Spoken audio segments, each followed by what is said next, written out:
Dans cette vidéo, nous allons voir ensemble comment vous allez pouvoir créer des listes sur Clixel.io. Donc, les listes vont vous permettre en fait d'avoir des segments d'audience que vous allez pouvoir contacter par la suite. Donc, ça peut être, vous pouvez les contacter en leur envoyant des emails ou bien en envoyant des SMS ou effectuer différentes actions qui peuvent être soit automatiques ou manuelles. Donc, pour créer une liste, vous allez sur Contact. Ensuite, vous cliquez sur More Filters. Et là, vous allez avoir plusieurs filtres que vous allez pouvoir utiliser pour créer votre liste. Par exemple, vous pouvez créer des listes en fonction des tags.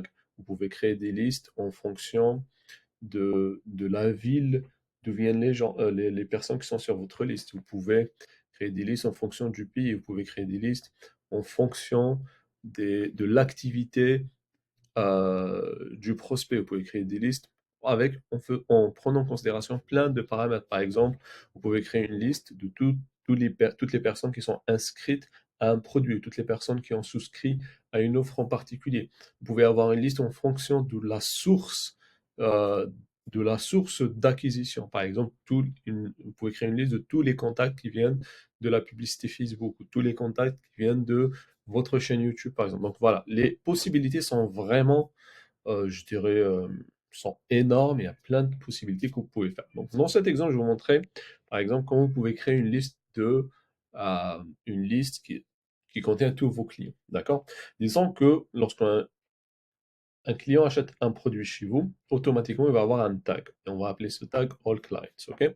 Donc, ce qu'on va faire, c'est qu'on va créer une liste qui enfin une liste qui contient toutes les personnes qui ont le tag ou l'étiquette All Clients. Donc pour pouvoir faire ça, ce qu'on va faire, c'est on va cliquer sur Tag ici, on va choisir ça comme filtre, et donc on va choisir Is ici, on va mettre All Clients. Là, ça veut dire quoi? Ça veut dire en fait que toutes les personnes qui ont le tag All Clients vont être ajoutées à cette liste. Donc on va cliquer sur Apply, et là, si on veut par exemple affiner encore plus notre sélection, c'est possible. Il suffit juste de cliquer sur le bouton End, et là on choisit un autre filtre, et on va pouvoir affiner notre liste. Et vraiment, on peut avoir différentes listes en fonction des objectifs que vous souhaitez atteindre avec votre marketing. Donc là, voilà, je vais juste avoir toutes les personnes qui ont le tag All Clients. Donc qu'est-ce que je vais faire maintenant? Je vais cliquer sur Save as a Smart List. Je clique ici, je donne un nom à ma liste, je vais l'appeler All Clients, sous tous les clients.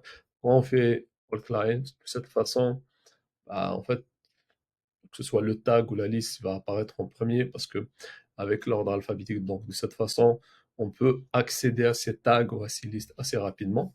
Donc vous cliquez sur Save. Donc là, il me dit qu'elle existe, donc on va l'appeler Outliers, on va ajouter le chiffre 1. Bon. Et là, on sauvegarde. OK.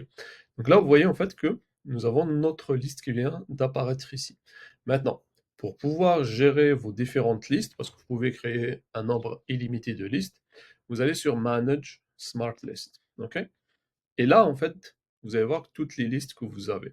Donc déjà, vous pouvez les organiser en fonction des listes que vous allez utiliser souvent. Par exemple, là, on a une liste All Contacts qui contient tous les contacts, parce qu'on veut envoyer des emails à tous les contacts. Et on a une liste qui contient, par exemple, tous les clients. Et vous pouvez décider d'envoyer un certain type d'email à, à tous les contacts, un autre type d'email seulement aux clients. Donc, maintenant, si vous avez des membres de votre équipe, ce que je vous recommande, c'est de cliquer sur, une fois que vous aurez créé votre liste, de cliquer sur ce bouton-là, Share Smart List. Donc ça va vous permettre de partager votre liste avec les autres membres de votre équipe. Donc vous cliquez ici, et là automatiquement la liste est partagée. Vous cliquez sur Save. Et vous voyez que vous avez cette icône qui vient d'apparaître. Ça veut dire que tous les membres de votre équipe vont pouvoir accéder, voir cette liste et l'utiliser. D'accord? Donc là, quand vous ne voyez pas cette icône, vous êtes le seul à pouvoir voir et utiliser cette liste. Donc, voici comment créer une liste sur Clixel.io.